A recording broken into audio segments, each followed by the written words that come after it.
picture of a copy of the volumes that is kept here 50 meters from here at the Leiden University Library.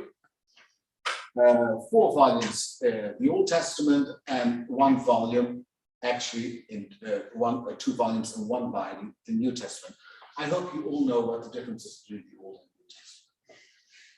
Well, and nowadays I always ask, you never know. You never know. If you don't know, please tell me. And then I will explain it in 30 seconds, and then you will be bewildered. Yes.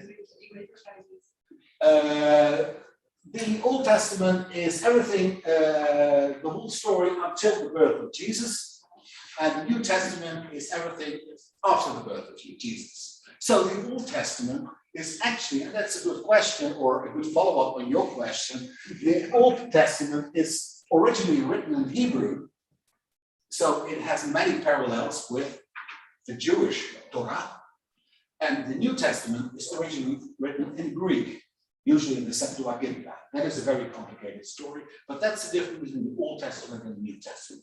If now we are approaching Christmas, sorry that I continue, if we are approaching Christmas, you can talk about the birth of Jesus, you can find the birth of Jesus, the story of the birth of Jesus in the Bible, and then you now immediately know I have to look in the Old Testament, because Jesus was not born yet in the Old Testament. Yes? Like a lecture. 50 meters from here, please, on Monday, check in the Leiden University Library and order these books. You can also order these books when you happen to be in Moscow. Here you find myself personally in Moscow in the so-called Российская государственная библиотека, that's the Leninka. For those of you who don't know. And here you find exactly the same 5 volumes of the Bible, the 4 ones of the Old Testament, and the 5th one of the New Testament. So 550 copies of the New Testament and the Old Testament were printed in the Netherlands. The New Testament was printed in The Hague in 1717, and the Old Testament was printed in Amsterdam in 1721. And the text that was printed was the so-called Statenbijbel text. I don't know if you know what the Statenbijbel text is, but if you want to know some sort of translation of the Testament in Dutch, then we usually talk about the Statenbijbel. It is a Protestant version of the Bible, not a Catholic version of the Bible. And the Protestant version of the Bible, the Statenbijbel, was published for the first time in, on the out here, 1637. Well, you all have your iPhones, so please check. Yes, you don't need me. I think 1637. I should know this, by the way. So people are checking it already. Many copies so were printed in the Netherlands. The total number of folia, a folio consists of 2 pages. The total number of folia is 2,289, which means approximately 1637. Well done, Schaken.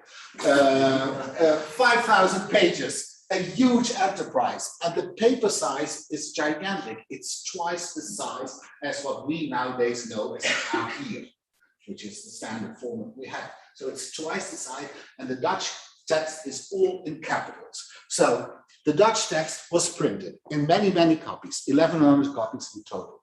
And this Dutch text in 1 column was actually shipped to St. Petersburg. The whole bunch was shipped to St. Petersburg. And in St. Petersburg, what happened? The parallel text of the New Testament was printed in the column that was left empty in The Hague, next to the Dutch text, the Slavonic text. And that was done in 1718, 1719. But as far as we know now, not all 550 copies of the New Testament consist of this parallel Slavonic text. Only a few of them consist of this parallel text. And when it comes to the Old Testament, the story becomes even worse. There is not a single copy where we find a Slavonic text next to the Dutch text, which was printed in Amsterdam in 1721. Okay, first, I should immediately tell you that the text that was printed in the New Testament next to the Dutch text is not a translation at all. So the Dutch simply printed the text of the Staten, the Bible, which was around, which you could simply print. And that was one column. In the other column, which was left empty, the Russians printed their own text, and that text did not run parallel completely with the Dutch text. And the text they used was the Moscow Bible text of 1663. That was the most contemporary text that was available at that time. Although the text was under revision at the beginning of the 18th century, very complicated story. Only those who are very interested in Bible translations and then very technical parts of Bible translations might find this interesting. So it was a purely mechanical job. The Dutch text on the right or left, and then the rest was simply printed on the basis of the Moscow Bible text of 1663. And here is an example that shows that it was a mechanical job. For instance, this is the end of the book Romans. Romans is Old Testament, New Testament. This is the quiz. No, new. It has to be new, because you should listen, because the Old Testament, there is no Slavonic text of the Old Testament. I'm sorry. Well, I'm now in the mode of a teacher. So you forced me to do this, and I'm simply doing this. This is the end of Romans, the book of Romans. And you see that the Dutch text here ends at verse 27. But the Moscow Bible of 1663 ends at verse 24. So there is no effort was made to make a translation of these three verses. Not at all. It was simply left out, a mechanical job. Yes? So, apparently, the process of adding the Slavonic text was stopped after printing a number of copies of the New Testament, and it never resumed, neither for remaining copies of the New Testament nor for all copies of the Old Testament. Why is the question? Why was it stopped? Well, we have evidence from literature in the 19th century that during the shipping of the Dutch text from Amsterdam, The Hague to St. Petersburg, the copies were very badly damaged. But what I think is far more plausible, and there's also evidence in scholarly literature, especially in the 18th century, is that the text of the Orthodox Bible was considered to be incompatible, actually inappropriate, to be placed next to the Protestant version of the Staten Bible. So the Orthodox Church objected to the fact that their holy text was placed next to the text of some sort of blasphemous version, the Protestant Bible. So the Orthodox Church here had a point. Was this point really justified? Yes, I think it was. From a purely theological point of view. If you look, for instance, at the Old Testament here, there are considerable differences between the text of the Russian Bible and the Slavonic Bible and the text of the Dutch Bible. Simply placing the text next to each other is almost impossible, because the books in the Old Testament differ, and especially when it comes to the Apocrypha, the Apocrypha books. I will not go into that very complicated detail. The non-canonical books, totally different. And also in the New Testament, there were considerable differences between the text, as we already saw in the case of the end of Romans, between the Old and the New Testament. So it was a bit of a theological, to begin with, a textological problem, but thus a theological problem, to place both texts next to each other. Now, what happened next? So the presses stopped. Some copies were printed of the Slavonic text of the New Testament. Nothing happened with the Old Testament. What happened next after the death of Peter the Great with the copies, the 550 copies of the Old Testament and the 550 copies of the New Testament? What is left? Actually, that was something I became interested in 2018 when I was sitting in a cafeteria with a friend, a Russian friend from the Vyshka, the Higher School of Economics, who asked me, and who told me at a certain point, but Jos, this thing about this Dutch-Russian Bible, isn't that a strange story? And then I asked her, what kind of thing? I had no clue about this whole story. And it turns out that nobody has a clue about this whole story between Russian and Dutch, about this Dutch-Russian Bible. So I began investigating the story of how many Bibles are still around. Where can I find these Bibles? And that is something I tried to find out. And well, first I looked into the literature. The oldest literature we have is actually from the mid-18th century, so shortly after the death of Peter the Great, where it says that 550 copies of the Old Testament and 543 copies of the New Testament are kept van Barje na gostinnym dworze u sprawщика Michaela Volkova. 20 copies, the same note of 1740, relates that 20 copies of the New Testament contain the Slavonic text в 20 книгах тестаментов против голландских речей. I hope you all understand Russian, unless you should learn it. Имеется русский текст. Yes? So, and there is another source, von Stehlen, here, who says Peter may have given the 7 missing copies of the New Testament, 543 and not 550, as a present to his friends. So the theory now is, the hypothesis now is that at least 7 bilingual copies of the New Testament, bilingual copies with translation, existed during Peter's reign, and then that at least 20 bilingual copies of the New Testament was still lying around somewhere in this cellar of the cellar that can be located in the Alexander Nevsky Monastery. Those of you who have been or who know St. Petersburg, you all know where the Alexander Nevsky Monastery is. I don't know if the cellar still exists, but they were lying around there, these pages, these translations. Where are these copies now? Yes? Now I have to make a radical change. Okay, 4. Because I answered 2 questions. I did my best. 6. 6, okay. Okay, but well, I'm an experienced teacher. U vraagt 2 draaien. There are copies that you can still find around the world of the Old Testament. All monolingual copies, because the Old Testament was never, the Slavonic text was never added.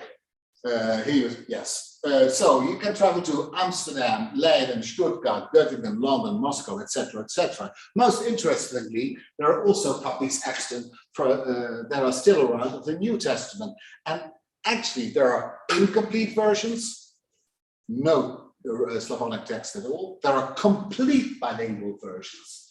And there are, and that is something I found out, that was actually my original research over the last 2 years. Yeah, you might think, is this real research? Well, I'm simply interested in things I don't know. And then I go for an answer. Semi-complete bilingual copies. That is an interesting category. So there are copies around the world that only partly consist of the Slavonic text next to the Dutch text. This is something you can find, for instance, in Ghent, a incomplete copy, no Slavonic text at all of the New Testament. Then you travel to Göttingen and you see a complete version where you have on the left here and here the full Slavonic text of the New Testament. And then suddenly you end up in Paris. And what happens then? Here you have the Slavonic text, it's all the same page. And here there's no Slavonic text at all. Isn't that interesting? We'll skip this, we'll skip this. These are the semi-complete copies. So sometimes you see the Slavonic text, sometimes you don't see the Slavonic text. And I actually traveled to Stuttgart. I ordered the copy in Paris, a PDF. I traveled to the Lenica, I traveled to the Inastranka, and I still have to travel to Saint Petersburg, I'm very sorry. But these are the semi-complete copies. And what is so interesting is, see, I'm skipping a lot of things. The semi-complete copies have exactly the same distribution of the Slavonic text and the Russian text. So if you look at this choir, Katern, I don't know if you know what a Katern is, it's a combination of pages. You see, for instance, Katern I, consisting of 4 pages, has the, what is this? I cannot see this because there's all kind of, has the, I will finish as soon as possible. I'm getting very nervous, I'm sorry. Katern choir I has Slavonic text next to the Dutch one, but the following Katern K choir doesn't have the Slavonic text. If you travel to Paris, or you travel to Göttingen, or you travel to Wolfenbüttel, or you travel to the Inastranka in Moscow, all the 7 extant copies have exactly the same distribution. Isn't that interesting? I don't know what the real research question is, but I find that interesting. And if you travel to all these places and you open this huge book, then and you see exactly the same distribution, then you think, wow, isn't that interesting? Well, this is, I think, what happened. And actually, a Dutch scholar of 1884, a certain person called Arnold, I think it was a theologist, already figured it out. This is what happened with the semi-complete copies. The bilingual copies, they were compiled from the remains that were scattered around in the cellar of the Alexander Nevsky monastery. And the bilingual pages that were missing, the choirs that were missing, were actually partly supplemented with monolingual pages. That is what happened. And the bilingual pages also, you can see this easily if you look into the into the copies that are still around, are in a bad and half-rotten condition. Whereas the monolingual pages look still brand new. Gaaf en ongeschonden, as we say in Dutch. To sum things up, this is the last slide I will use, Olga. What happened? Peter, who loved the Dutch language, ordered a bilingual Bible. The Dutch got very enthusiastic and they printed 1,100 copies with the Dutch text in one column. Though all these copies were shipped to The Hague but badly damaged. The Russians started adding the Slavonic text on the other column, but then the whole job was cancelled in medias res, as we say in proper Latin. The Orthodox Church objected to this blasphemous enterprise. After Peter's death, the best was made of the unfortunate chapter from the remains that were scattered around the cellar of the Alexander Nevsky monastery. Complete versions were compiled. You now have to travel Europe, Russia, Germany, France to find these scattered copies. And unfortunately, the one that was around in The Hague is lost. That's my story. Sorry for...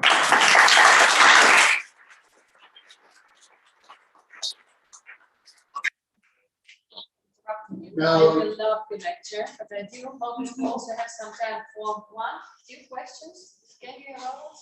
Not about the Slavs, the etymology of the Slavs. I will. Are there any questions? Is there any indication as to at what point the Synod found the Antichrist too blasphemous, or to what difference they objected most? That's a good question. There is no direct indication, but it must have happened during the printing of the second volume, I think, because there were still 7 copies fully printed.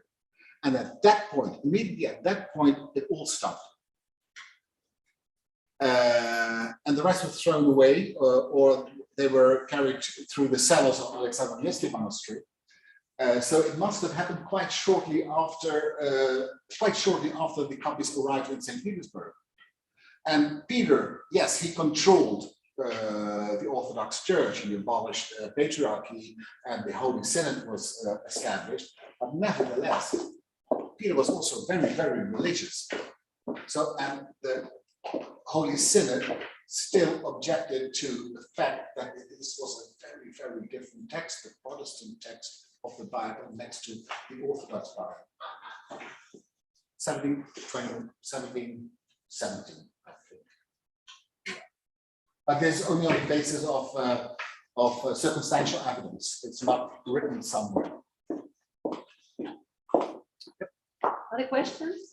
But an excellent question. I have to write this down. And I haven't published yet the article, so I still have to travel to St. Petersburg. Yeah, you should. to find these. Yes, since the 9th of November. Yeah, you can. I can get a visa. I know. I need to check this. Yes. Did you read the entire Bible once? Once in your life. I mean, did you finish it? Did you start and finish it? Well, that's a very personal question.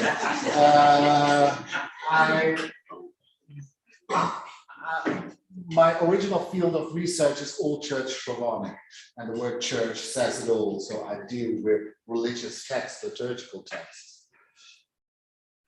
I'm not religious myself.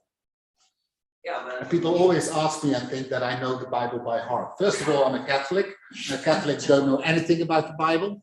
You should ask Protestants. They know the Bible by heart. I don't know the Bible by heart, but I'm not religious. But for me, it's a research object. I find it highly intriguing, this book, also in relationship to the Quran and the Torah. I should perhaps have become a theologist. I don't know. Never happened. Last one. Last question. Please. Unless I'm just wondering, do you know what the purpose was of publishing this Bible by Leiden and Radboud? Was it only Peter pursuing his own interest, or was there some education? This is the most difficult question I could have expected. I gave this lecture in a preliminary stage in 2018 in Moscow at the High School of Economics. And they're all these learned Russian theologists, and they were arguing about why would Peter the Great have ordered such a huge megalomaniac enterprise, huge books. The Russians would never start learning Dutch to begin with the Statenbijbel. Isn't that a strange idea? So we were discussing this, and this discussion took like 20 minutes, and all my Russian colleagues were discussing amongst each other, and I had no clue at a certain point anymore what they were talking about, because it was all theological questions. That is something I have to write down too. It's work in progress. Thank you for this question. Thank you very much.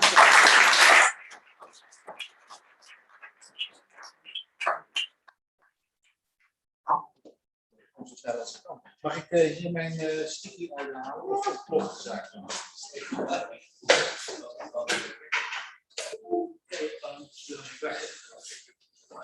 Dear colleagues, dear friends, we shall continue. And I would like to announce our second keynote speaker of today, Dr. Shane Schreier. We are very excited that we also could invite him, because as you all know, if you are talking about Russian art, we should have Shane Schreier as well. And as well as dedicated, as you know, Shane, our second speaker, is an acclaimed writer and scholar, and whose work on Russian art has garnered praise in international media, also like for New York Times.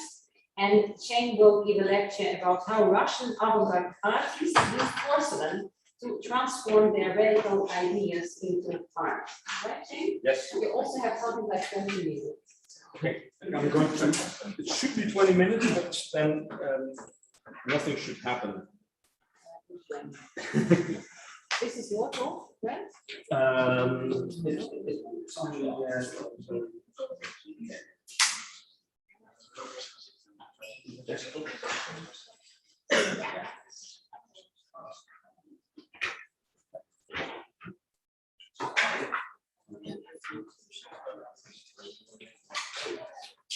actually, yours, before I start, by your story, I was remembered by another story of Bibles where the Dutch-Russian relationship plays a significant role, and that is Russian Bibles in the 60s. I don't remember the exact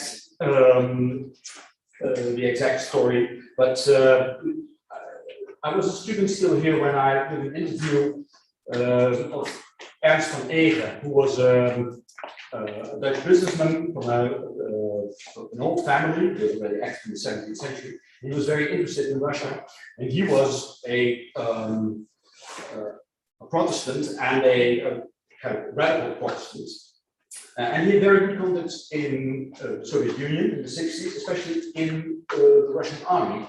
But through his Protestant connection, he was also well connected with the family Carter, the soon-to-become president, Jimmy Carter, who was in the international Protestant world a force to be reckoned with already before his presidency. And it was through this Ernst van Eegen that the first Russian translation, at least a Russian Bible printing was distributed in the Soviet Union.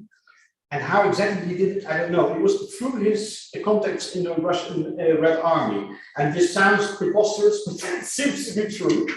So this is a kind of interesting anecdote, maybe one of the students could delve into at a certain point. The returning of the Bible as a contemporary book in the Soviet Union was printed in the Netherlands and distributed by this Van Eegen family, who had contacts in Russia already from the 17th century on, as traders in specerijen, what's the spices, yes, so the typical Dutch product from the 17th century. Well, this is something completely different. Thank you all for being here. Thank you, Olga, for inviting me. It's a real pleasure to stand here in Leiden, my alma mater, to be back here among friends and many new faces. And I'm going to talk about porcelain, indeed, because I have been busy the last 2 years, making an exhibition of this particular kind of porcelain, avant-garde porcelain, which will open at the Amsterdam Hermitage filial in late January this year.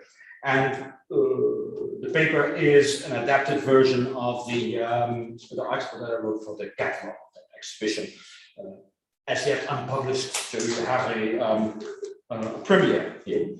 And I call this talk Revolutionaries in the China Shop.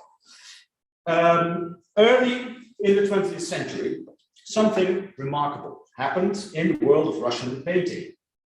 Many Russian artists with widely varying approaches and backgrounds felt constrained by the world of oil painting canvas and bored with the two-dimensional image of painting. They threw themselves into the three-dimensional worlds of theater design, interior design, and design of household objects and books. From the turn of the century onwards, the number of Russian painters turning to such design fields is really striking. While a similar trend can be detected throughout Europe, in Russia it appears that virtually an entire generation of artists was gripped collectively by the urge to extend the sphere of their activities in a multidisciplinary direction. This new spirit found its most glorious and influential expression among the artists we now call the Russian avant-garde. You see some pictures already behind me. This radical group defined by a mentality rather than a shared set of ideas, was not content to extend art merely to other disciplines. They wanted to make the whole of life the subject and setting of their art. So the great difference with the avant-garde and the generation just before them is that not only that they extended this idea of multidisciplinarity, no, they, in a way, you could say they tried to get rid of the idea of art as something separate from life. So life itself should become an artistic event. That was, in a way, reduced and synthesized what the heart was of their radical position. They expressed themselves via performances, as we see here. On my left, a really important performance that found place in 1923. I would call it the first real art performance, a kind of play, but done in a museum with artists only, not with professional actors, and with an artistic purpose only. Poetry, of course, installations, again, work by Tatlin here from 1915. This is a reproduction. The real work, as almost all Tatlin's work of this particular period, do not exist anymore. The clothing they designed and wore, even culinary culture. So one of the avant-gardists, Mikhail Larionov, he once made a cooking book, which is lost. But even that particular field of creativity was taken over by them. And the design of buildings and machines. The famous example, of course, being the monument to the Third International by Vladimir Tatlin, again, as you see here behind. No area of life was proof against their creativity. We think of porcelain as exclusive and delicate, so a product for the elite. But shortly after the Russian Revolution, this fragile, high-end product was used by avant-garde artists to propagate a totally non-traditional visual idiom. Nowhere in the world have artists of such international repute, figures like Kazimir Malevich and Vasily Kandinsky, produced such daring designs for it, as you see here. On the left for you, Kandinsky, on the right, a work by Malevich, and especially the Malevich work is still, you could call a painting on a plate, while Kandinsky's design is already in a way integrated in the whole, especially in the cup. So if you were drinking your tea, the Kandinsky painting will certainly come up. But later on, as you will see, they were integrating the artistic element far more in the overall design. So how did these iconoclastic avant-garde artists come to use this apparently irreconcilable medium? What were they trying to do? And maybe even more importantly, what did the new leaders, communists seeking to found a model proletarian state, hope to achieve through the production of such porcelain? In other words, how did porcelain, a product so closely associated with the Tsars, it was an imperial factory, and it was in fact only producing for the royal family, become the bearer of revolutionary messages and forms? Or how did this become this? Porcelain production in Russia began in the 18th century as a means for the Russian monarchy to compete with the great royal houses of Europe. The imperial porcelain factory was intended as Russia's answer to the Meissen, Wedgwood, and Sèvres potteries that were providing the Prussian, British, and French courts with tableware, vases, and object d'art. When the Bolsheviks came to power in October 1917, they might well have been expected to shut down production and dismantle the porcelain factory. After all, what use were its elite products to the people? And it was also imagined that This particular kind of high-end porcelain was produced on a very low number of pieces, so it was certainly not mass-produced. There were certainly some within the Bolshevik Party who advocated the factory's permanent closure. But an important subset of party members, including Lenin himself, had other ideas. The former elitist culture was not to be destroyed, but democratized. The cultural institutions should be opened up to the general public. Cultural knowledge and products should be widely disseminated. And to achieve this, the arts must be rescued after the revolution and subsequently nationalized. The rescue of the factory also served other purposes. It's quite important, I think. The Bolsheviks needed the support of upper middle-class people in St. Petersburg because they occupied key management positions in the ministries and industries. And the Bolsheviks could not rule the country without their consent and cooperation. So it was vital to the Bolsheviks to ally the understandable distrust of these middle-class groups by presenting themselves as responsible leaders. Since the great cultural treasures of Russia, of which imperial porcelain was certainly one, were seen by them, so the middle class, as a matter of national pride and confidence, safeguarding those treasures was part of the Bolshevik strategy to win the trust of the middle class. And it's an interesting chapter in early Soviet history, the beginning, immediately in the beginning of 1918, when the Bolsheviks started with a rather ambitious program to restore the palaces in St. Petersburg, and especially Kremlin in Moscow, that was severely damaged during the revolution, but also later on, mid-20s, for example, the great Islamic architectural heritage in Central Asia. And so it was a nationwide program of cultural preservation that was at least partly strategic in order to present themselves as leaders that could be trustworthy to the whole of the nation. On the other hand, the Bolsheviks felt that the porcelain factory could not continue on the same footing, and that its products should be modified to conform to the new state ideology. Accordingly, they decided to place the factory in the hands of a new generation of artists, initially under the direction of designer and graphic artist Sergei Chekhonin. It was a surprising choice, because Chekhonin had built up a reputation as a fashionable décorateur for the aristocracy and wealthy industrialists. You say some of the works that Chekhonin made before the revolution.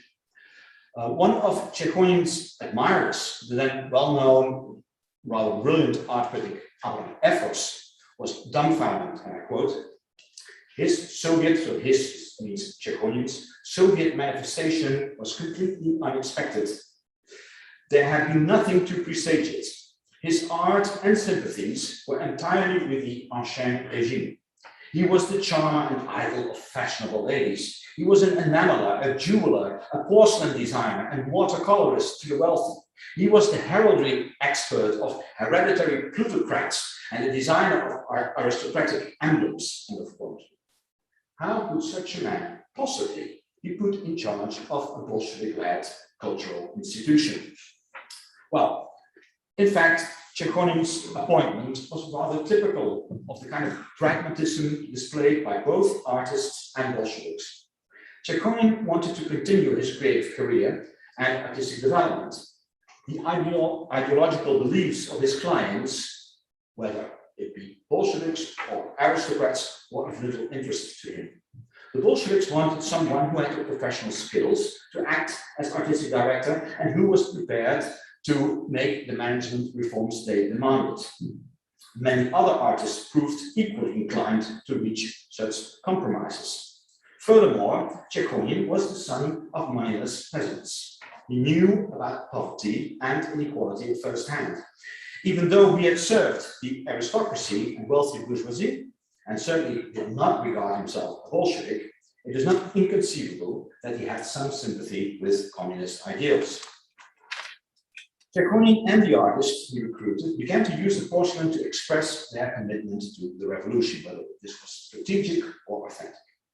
They painted explicit political slogans and symbols on stocks of existing blanks. So these were all already existing stocks of porcelain pottery, plates, etc., that they just started to paint on. Producing figurines representing ordinary people, and at the same time used porcelain as a platform for a new revolutionary visual idiom. And this is, you see two books dedicated to Čechonin. On the left, it's also a Moshka by Čechonin, and it seems to be a self-portrait by Čechonin, who either gives or receives a new vase from the factory. It's not completely sure. And on the right hand, another Soviet book dedicated to Čechonin, with also a black square on it, which is not without its meaning.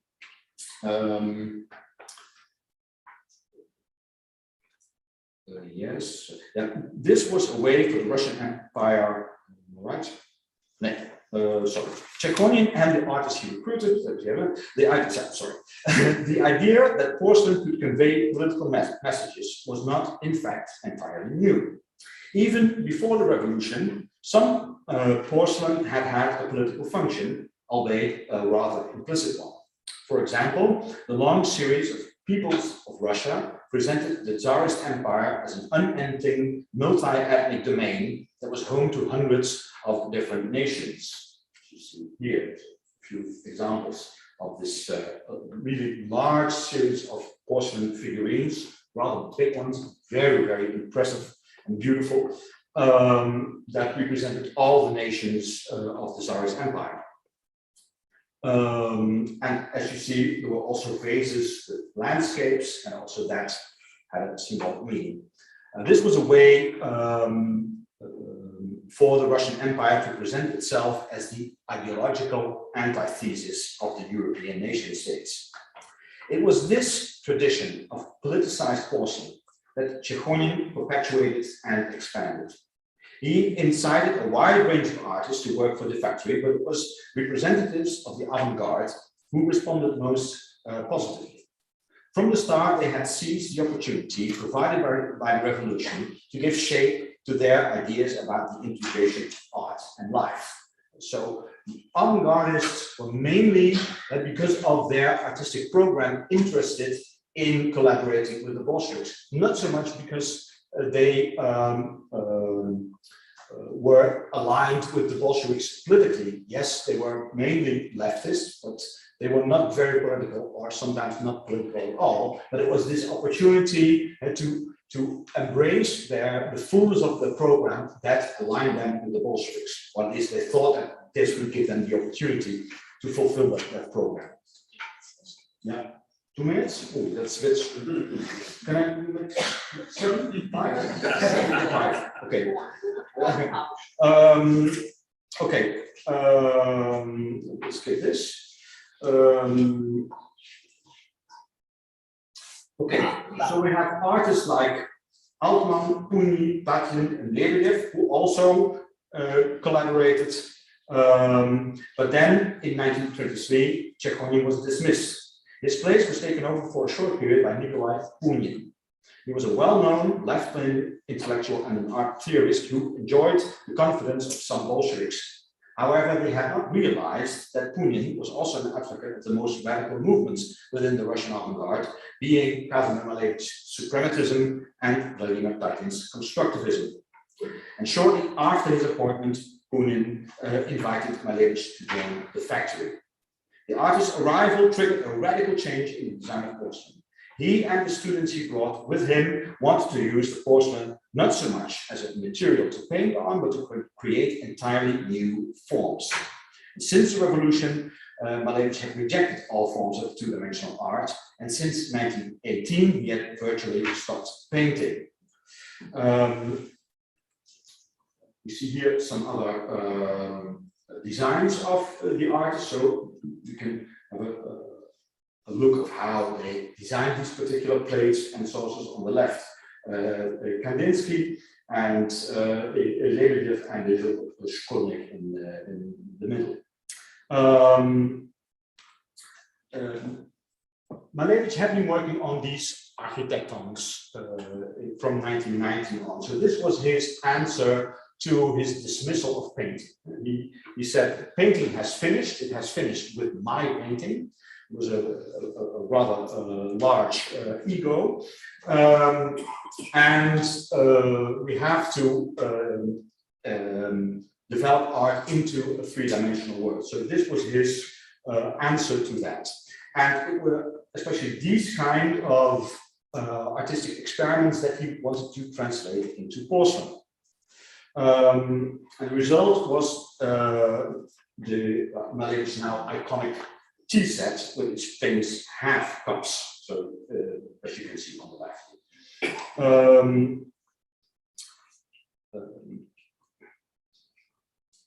So now we have the question.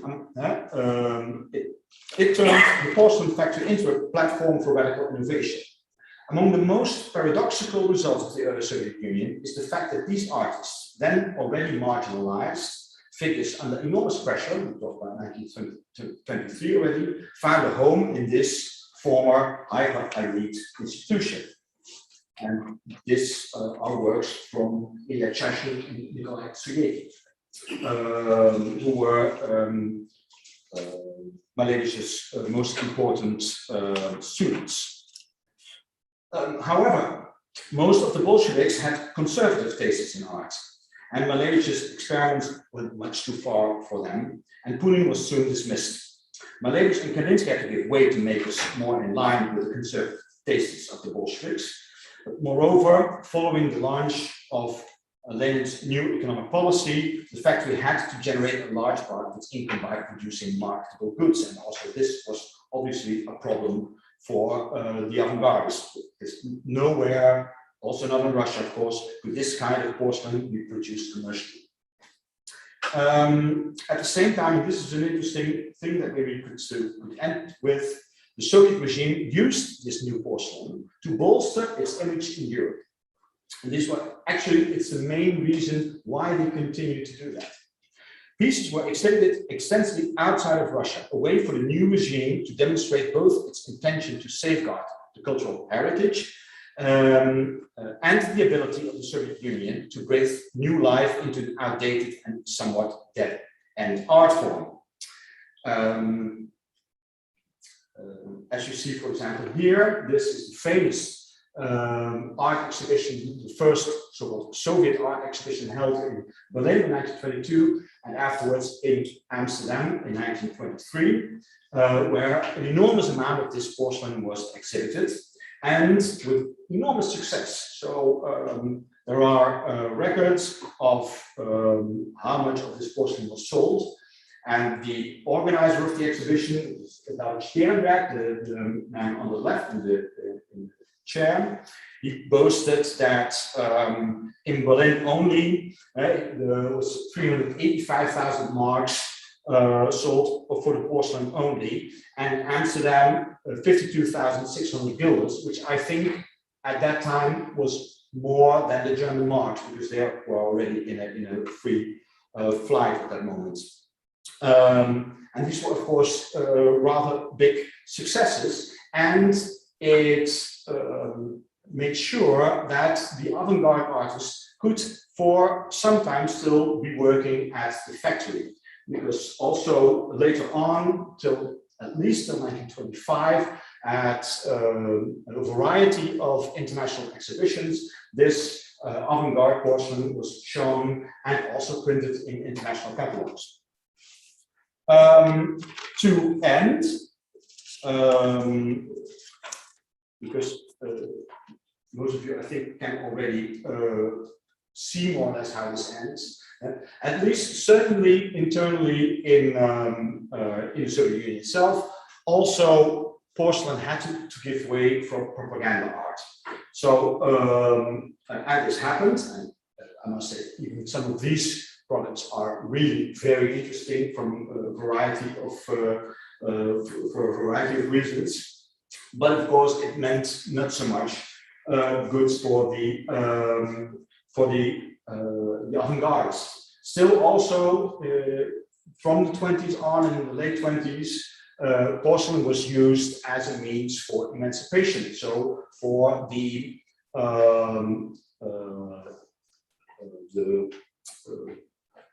effort made for literacy, for the hygiene cult, for emancipation of women. Right? For example, here you see sports on the plate. Under, it's not really well to do. You see soldiers bathing naked. You see women sporting. You see the integration or the inclusion of other ethnicities in the middle, and all of these themes were reflected in the porcelain. And especially Malevich's student Nikolai Streletsky, he found a way to adapt himself and to stay in control, and he stayed working at the porcelain factory till even the early 50s. And even there, he was able to capture or to maintain some of the lessons from the avant-garde. So balance, form, clear line into this new propaganda themes on the porcelain.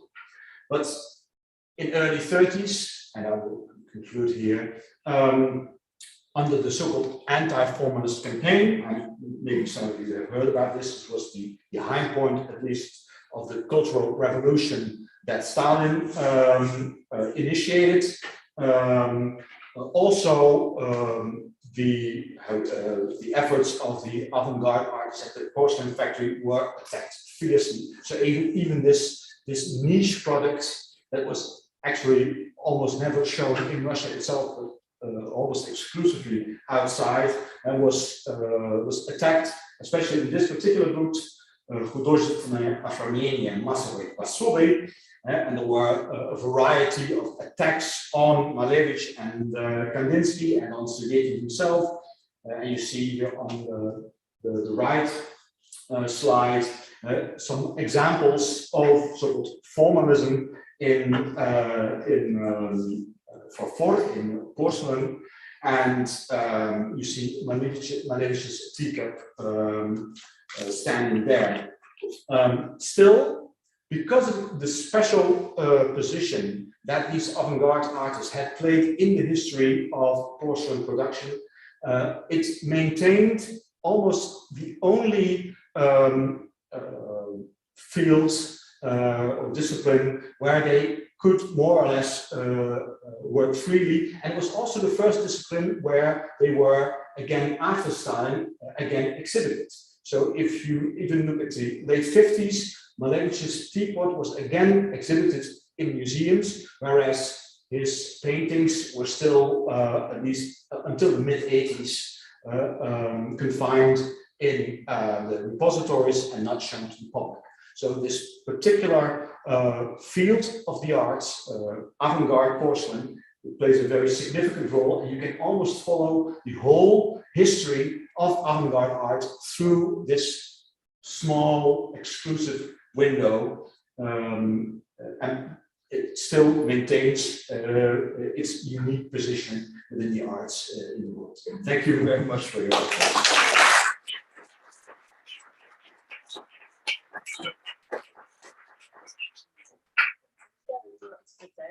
Knowledge. Are there any questions you want to ask? What will be exhibited then, Hanika? We are going to exhibit more than 450 pieces of these porcelain. Yes, agitvaform, sublimated spot form. We will start with the latest phases in the pre-revolutionary designs, and we'll go on until the mid-30s. So it will be a very complete oversight. It will be the biggest oversight ever to be held outside of Russia. And we will complete that with paintings and with other kinds of art forms such as posters and textiles and book designs. But the interesting thing is here that it's not the painting that is central and the porcelain that is complementary, but the porcelain here is the heart of the exhibition, and all the other art forms are there to support it. So it gives a kind of new attitude to this to the avant-garde. So that's what we're going to show. So it will be a major exhibition. Anyone else? Yeah. And where in Russia is the porcelain exhibited? It's now because the factory was always located in St. Petersburg, and the factory remained its kind of exclusive position until the mid-80s, and then it became at least the museum collection of the factory became part of the Hermitage. So it's now officially part of the Hermitage collection, but it still has its own museum near the factory, which is near Lomonosovskaya. If you know St. Petersburg, so it's quite far away. It's a beautiful museum. It's really extraordinary. It's, I think, only to be compared with the great porcelain museum in Dresden, which is Meissen. It's really an extraordinary museum, mostly, of course, dedicated to pre-revolutionary design, and the 20th century part is 1/3 or so. But that's by far the biggest collection of avant-garde porcelain in Russia. Also, there's also something at the Russian Museum, and in Moscow at the Kuskovo Palace, they have a porcelain collection as well. But yeah, it's the Hermitage part at Lomonosovskaya. Thank you.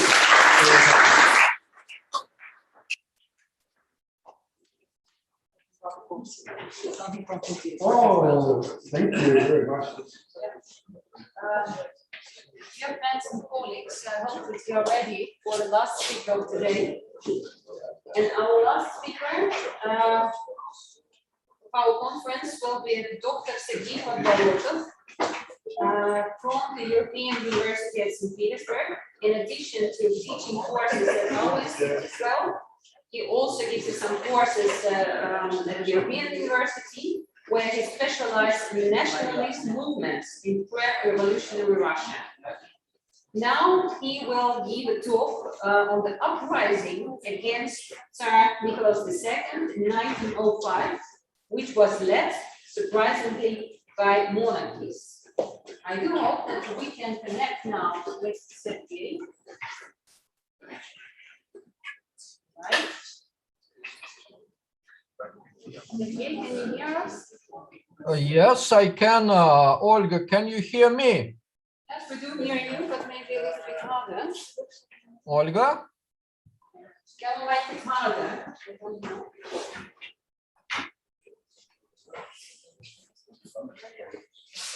Olga, can you hear me now? Yes, we can hear you. Can you hear us? Yeah, Yes, I do. Yes, I can. Yes, Sergei, welcome at our conference, and thank you very much for being able to share your knowledge as well. Thank you very much, and please, Olga, if there are technical problems, people cannot hear me or cannot see me or my great presentation, please let me know and we'll improve everything. All right? All right? Please start. Yes. Fantastic. Dear colleagues, warmest greetings from Mother Russia.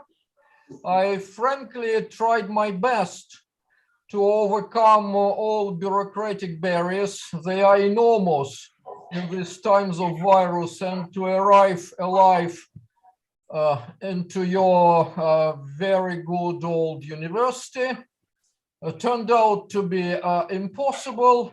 So warmest greetings from Mother Russia.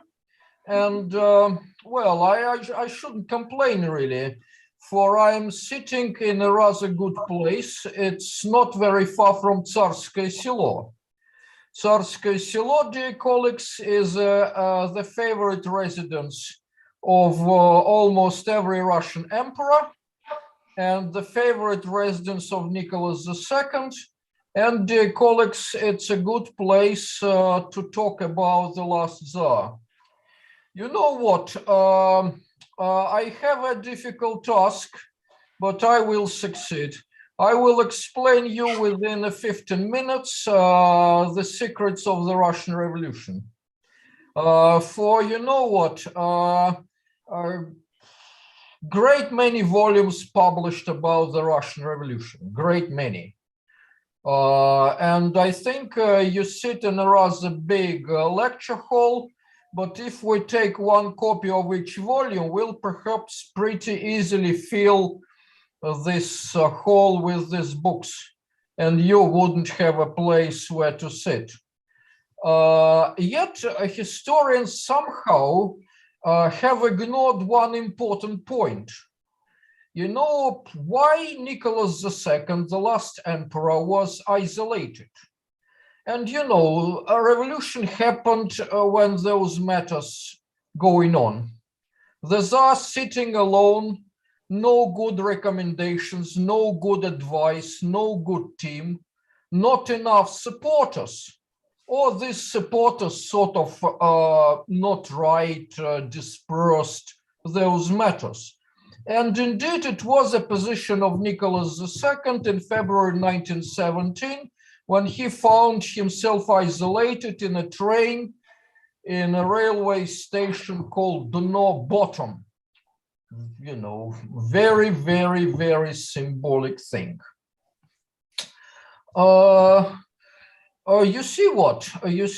It's a surprise for everyone in Imperial Russia was supposed to be the loyal subject of the Tsar, not yet a good citizen. Everyone would sort of, you know, promise the Tsar good service and all that. Where were they? Where were they? I perhaps will start my presentation. Please tell me if something. Can you, dear colleagues, see this? Yes, we can perfectly see the presentation. Fantastic, fantastic. You see, it's the best to portray the last Tsar, you know, with his family. You know, he was a nice man, especially if you compare him with some other rulers of Russia.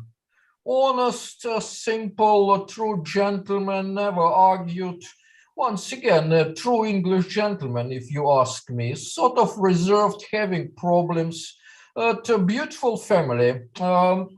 Difficult, dear colleagues, not to notice if you study Imperial Russia that those Tsar who were outstanding rulers, Peter the Great or Catherine the Great, great called by the society, you know what. Their personal life, terrible failure, terrible. The son of Peter the Great died in Peter and Paul Fortress. Catherine II was sort of changing partners, popular word in nowadays Russian political world, changing partners one after the other. Well, you know, she preferred a good statesman. But Nicholas II, ideal family man, and still politically terribly isolated. This figure, Vasily Shulgin, I highly recommend his memoirs. The one whose life absolutely fantastic. He received an abdication from the hands of the Tsar, monarchist, a guest of the 22nd Congress of the Communist Party in 1961. It's sort of KGB operation, a special story really, but long life, many years in Stalin's Gulag, the author of very good memoirs. So Shulgin was walking in the streets of Petrograd, St. Petersburg, later Leningrad, the capital of the Russian Empire, and was repeating several phrases. Machine guns, for he saw lorries with revolting soldiers shooting around. And then another phrase of Shulgin, he has no one left. Nicholas II had no one left. My great presentation, dear colleagues, and it's an attempt to answer question why no one around Nicholas II in the most decisive moment. And frankly, for years and years before. All right, you see what, once again, I'm terribly sorry for, my colleagues' predecessors were speaking tete-a-tete. Live, I can't do, even if I tried my best with my great Russian passport. You can go very far, really. But once again, please, then after my short presentation, hopefully short, present your questions. I will try my best to respond. All right. And if something unclear, manifest myself, Olga, in excellent in coordinating matters. So she will help if, once again, you wouldn't understand something or whatever else.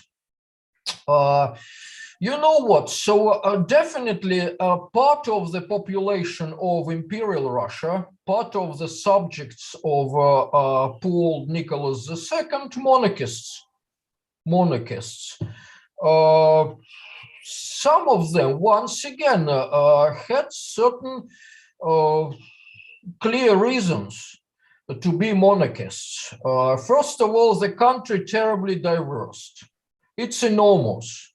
There were Finns, there were Georgians. Once again, almost nothing in common. The Finns, peasants, simple, rational, Lutherans, not much sophisticated culture, forgive me. The Georgians, almost everyone a prince, nothing sort of a common sense, plenty of illusions, very, very different. Put one and another, nothing in common. Then, of course, socially as well, peasants, still illiterate, and of course, the aristocrats, nobles, everyone is a poet, everyone is a writer, everyone having duels. Not easy to run the place like Russia, I tell you. So you see what, when historians telling about monarchists in late imperial Russia, it's almost always they mean the so-called Black Hundredists. What the hell Black Hundredists? Reputation is terrible, anti-Semitic, mad, full of various wild fantasies, practically useless. So that's the so-called Russian rightists.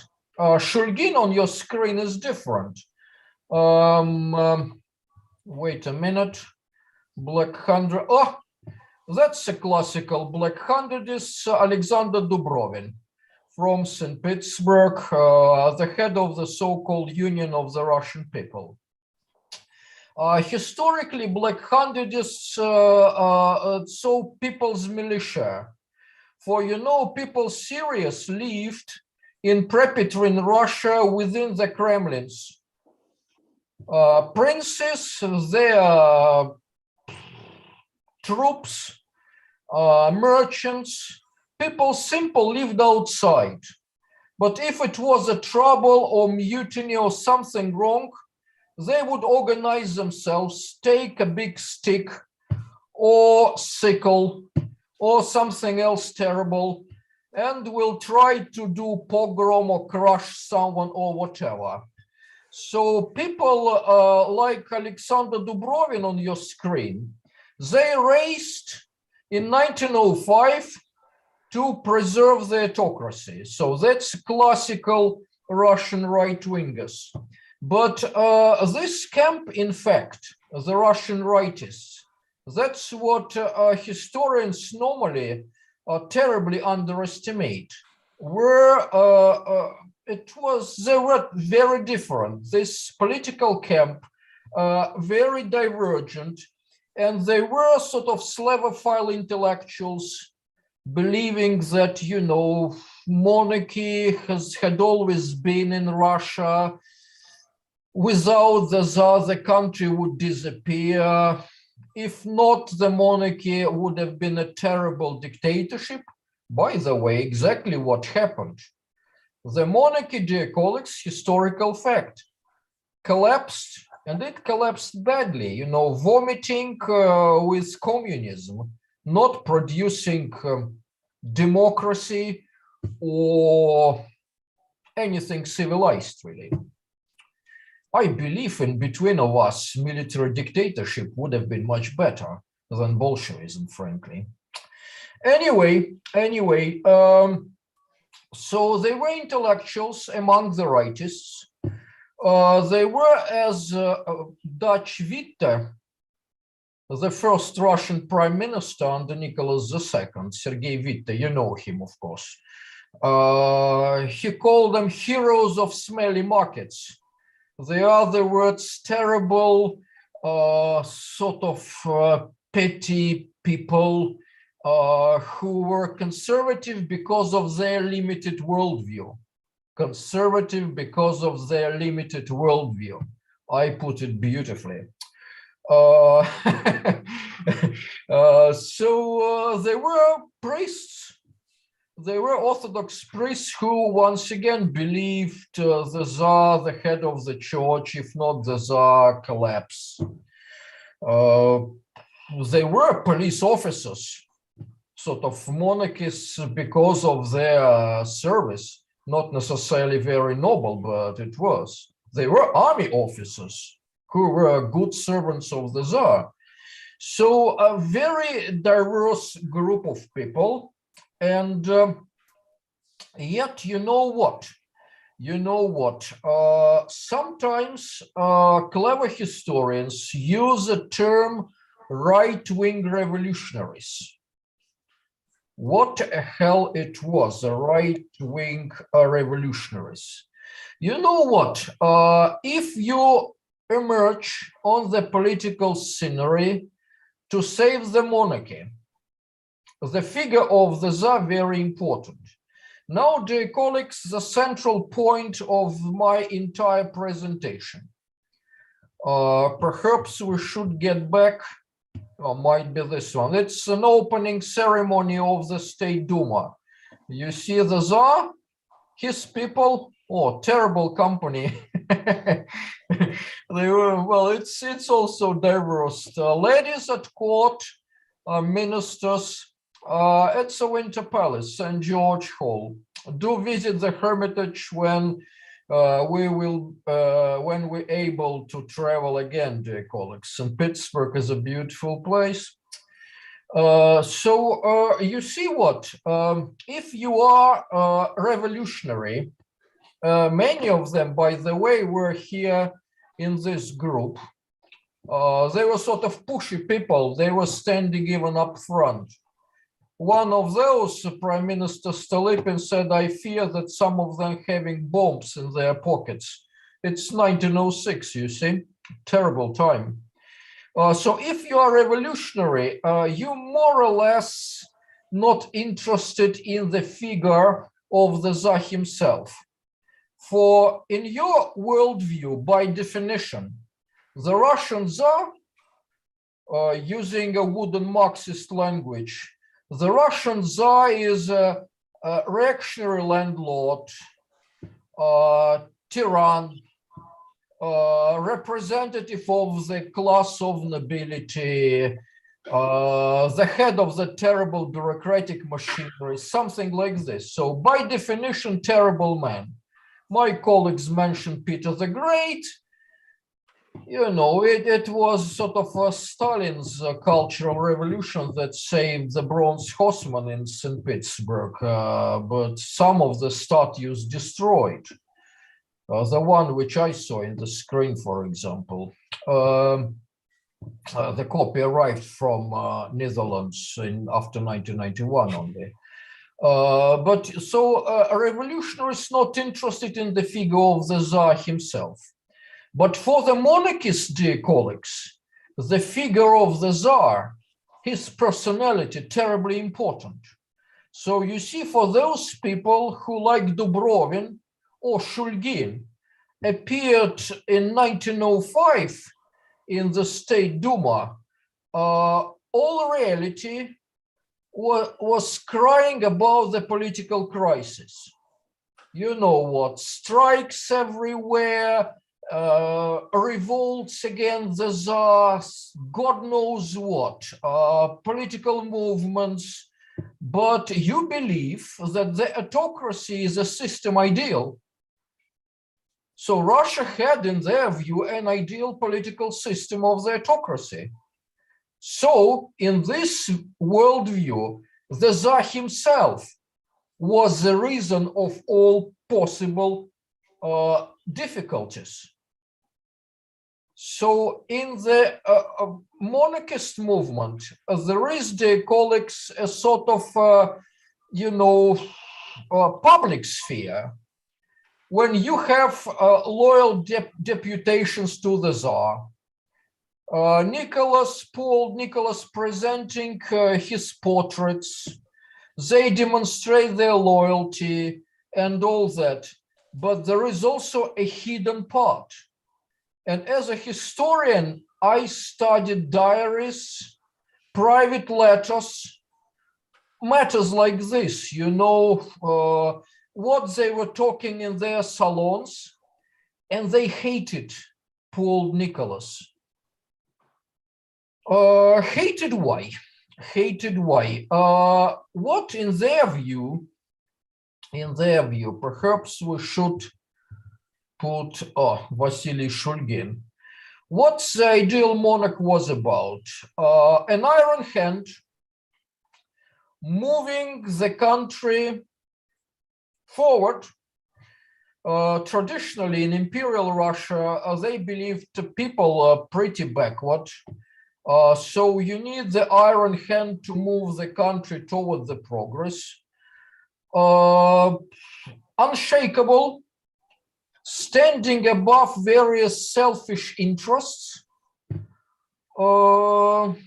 acting in it's more contemporary political language, but should we say national interests, acting as a sort of, you know, the Tsar father, not sort of the small Tsar father, but grand Tsar father. And sometimes it worked. Peter the Great figure controversial. Yes, very close to your great country. Catherine the Great, less controversial, beautiful reign, moving Russia towards the progress, always reforms. Alexander II, you know, the Tsar liberator. I think his murder by terrorists, 1st of March 1881, one of the most horrific dates in Russian history. Standing above, liberating the serfs, giving something to the landlords, so standing above the interests of the classes, forgive my Marxist language. Nicholas II, dear colleagues, absolutely opposite. In the left-wing literature, Nicholas II portrayed as an idiot. Was he really? You know, the man mastered 5 European languages. How many of us do, dear colleagues? Having very good memory. What was a problem? A hardworking man, by the way, very good sportsman. I recall pretty ghastly memos of people who killed the entire family. Terrible animals, the murderers of the last Tsar.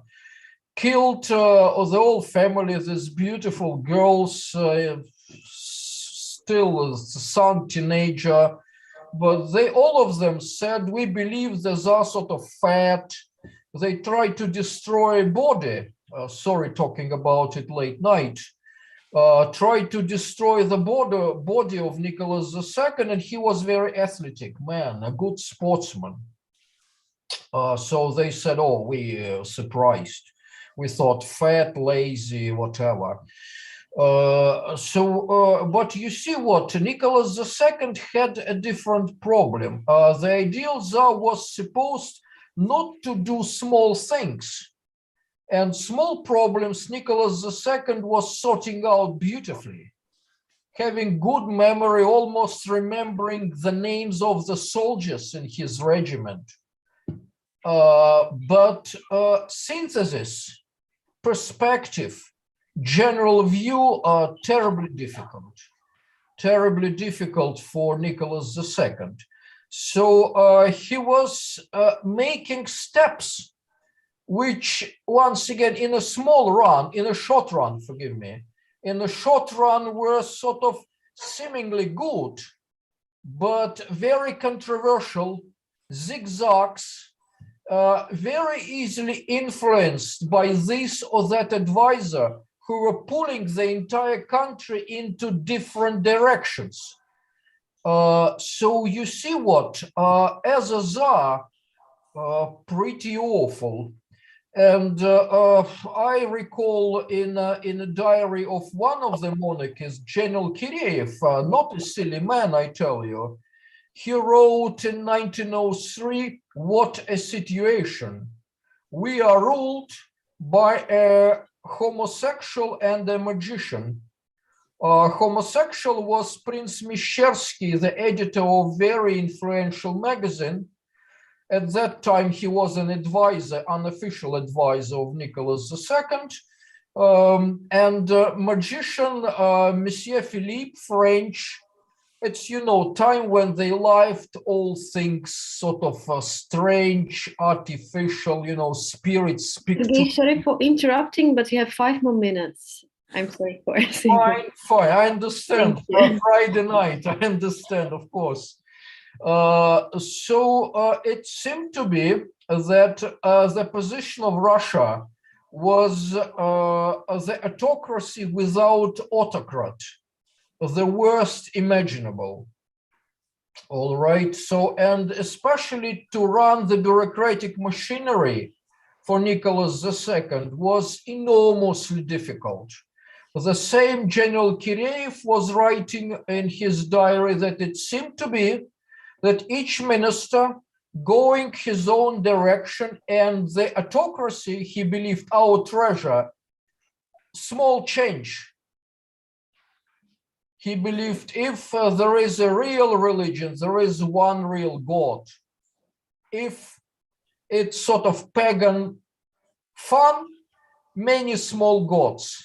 And that's what Russia was about. So this is why the camp of the Russian monarchist was in a sort of enormous trouble. That's, dear colleagues, the Repin's picture, by the way, you know Repin, of course. The October Manifesto, the Tsar Nicholas II called 17th of October 1905, and he proclaimed the Constitution. And happy St. Petersburg. Professor, his students, of course, beautiful ladies around professor, school kids, and 1905, you know, was a sort of revolution of students and school kids very often, former prisoner and all that, but 1905 October Manifesto, always a stumbling block for the monarchists, for their beloved Tsar himself proclaimed the Constitution, abolished the serfdom, abolished the autocracy.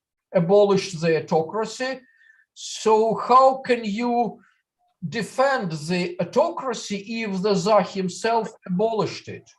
So you see what the monarchists That's another typical man, Vladimir Purishkevich from Russian Southwest, the head of the Union of Mikhail Archangel monarchist party. He said, on the right from me, there is only a wall. How can you defend the autocracy if the Tsar himself abolished it?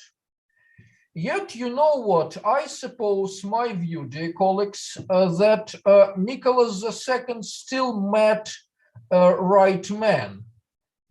Pyotr Stolypin, the Russian Prime Minister after Witte, sitting in Tavritsky Garden, not very far from the Dutch Institute. But that's another problem of the monarchy. Very strong, charismatic prime minister and the Tsar. Nicholas II believed in the traditional autocracy. Of course, Paul Nicholas was in the shadow of Stolypin, who once again proclaimed the program of the reforms. Very difficult monarchy than before 1905. Supported the parliamentary politics and the Duma, found the political groupings supporting this politics of reforms moderate right wing. Vasily Shulgin was one of the Stolypinists. But you see what, it was Vasily Shulgin who received the abdication of Nicholas II in February 1917. It was difficult, dear colleagues, to be popular as a ruler of Russia during the Great War. It was difficult to be popular as a ruler of any country during the Great War. Sometimes, you see, for many years, I worked in Turkey in a good school there at Bilkent. And many of my students starting their essay on Russia in 1914, Russia was in a bad situation. Well, in 1914, my comments were many countries were in a bad situation. But Nicholas II once again found no support because of the reasons I've just explained. All right. Many thanks, dear colleagues. If you have questions or whatever, or your comments in a sense of open society, whatever, I'm ready to open a dialogue in the sense of Gorbachev and not some other leaders of this great country. Please. Any questions or comments? Any questions?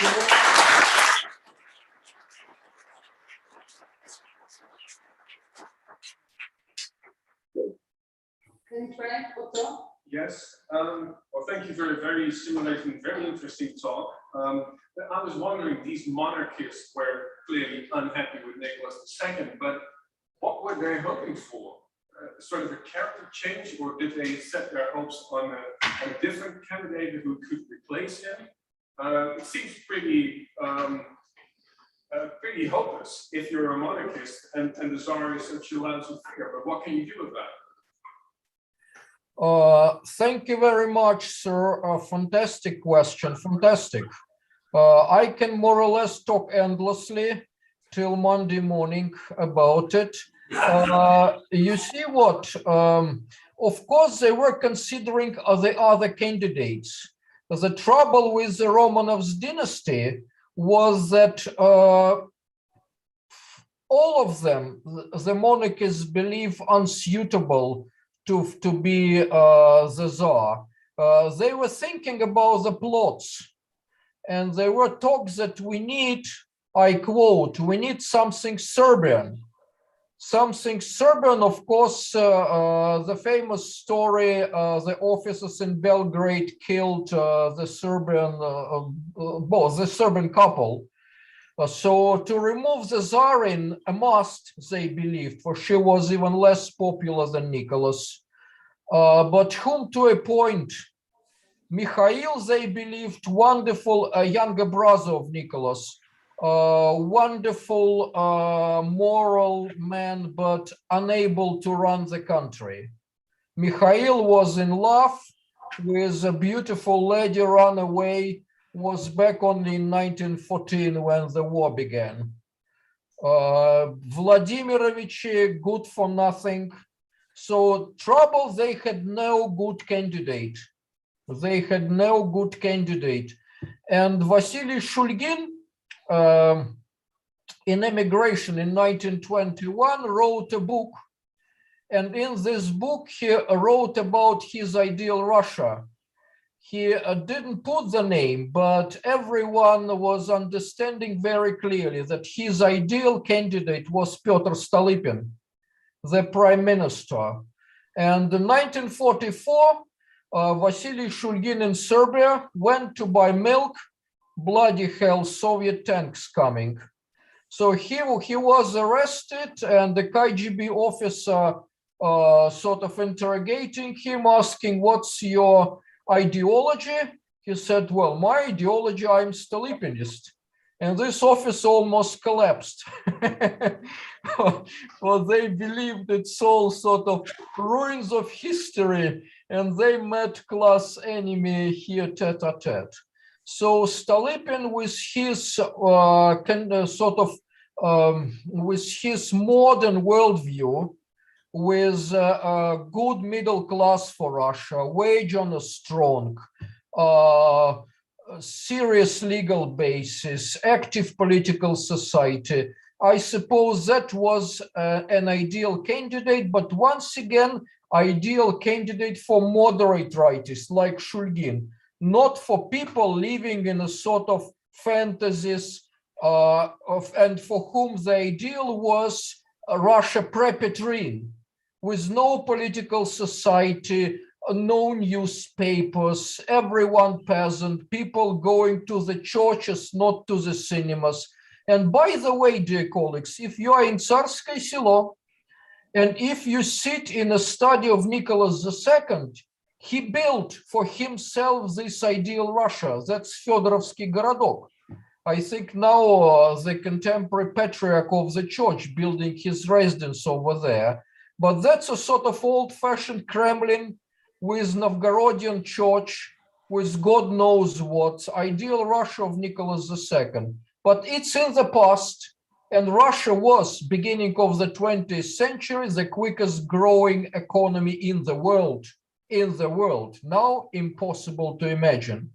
So it's another dilemma, very old-fashioned Tsar and very quickly developing, industrially developing country.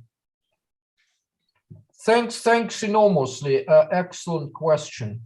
Please, dear colleagues. Last one. Do we have time for the last one? Yeah, please. I have a question about the role of these right-wing groups and parties in the 1970 revolution. Did they actually contribute to overthrowing the Tsar, or were they more like focused on fighting like the communists? Like what was their role at that time? Excellent, once again, excellent question. Monarchy was terribly discredited. So the murder of Nicholas II, it is just nothing than sort of terror, horrific action of the beasts. Politically, Nicholas II was dead. So the White Army, they were not monarchists. It is, dear colleagues, myth of the communist propaganda to discredit the white movement. They were calling themselves, oh, they are for the past, and past is terrible. They were not. They were anti-Bolsheviks, anti-communists, but not monarchists. You know, Drozdovsky regiment that arrived from the fronts of World War I, their song was, "Мы былого не желаем, царь нам не кумир." We don't want a return of the past. The Tsar is not a cult for us. But there were some monarchists. Vasily Shulgin was in the White Army. Purishkevich was in the White Army. Many of them killed by the Red Terror. Of course, they were trying to execute them, especially the priests. There was a small line that drifted towards fascism. That Nikolai Markov, there is a book, Farce and Tragedy in Exile, old book, but not a bad one, about this transformation. For they failed to find the Tsar as a good leader. So this philosophy led them towards fascism. And fascism, of course, not unpopular in Europe in 1920s, 1930s. So they believed, for Mussolini would be an answer to the threat of communism. So there was this thing, but some of them, and that's once again an excellent question, some of them are those sort of black hundredists who tried to be allies of the regime. Some of them, believe or not, became the Bolsheviks and tried to make their career within the Communist Party. It's a very special story, but of course, it's Russia after 1917, a place very different. And indeed, I suppose culturally different. So they were in a strange place, but somehow in between, of course, of radical right and radical left, you would always find something in common. But thanks very much. Excellent question.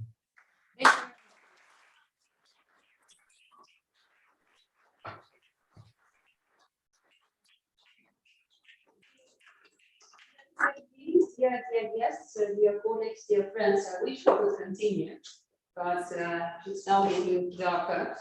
So I think this was actually our edition Live in Russia this year. And I'd like to thank you all for coming to Leiden, for joining us from St. Petersburg, from Pavlovsk, not so far from Tsarskoye Selo. I would like to thank you all for showing your interest in Russia, for being with us. Especially, I would like to thank also Russian students who came today to join us and to learn more, not only about the possibilities that NESO Russia explained to you, but also about the possibilities that Dutch Institute can also give to you. We had a quiz and we have a winner. I don't know whether the participants of the quiz are still here, but the winner is the red team. If we have them here.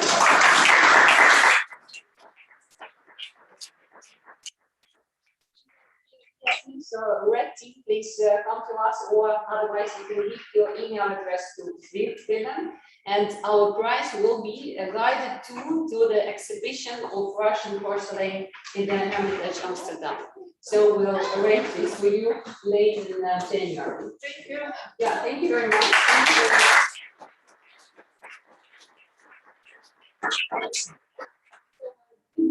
That all the people that gathered together today, some of you will have the chance to come to St. Petersburg, the Dutch Institute, and if not, we will see you again in the Netherlands, not so far from now. So thank you very much and have a very nice Christmas already and Happy New Year. Thank you very much.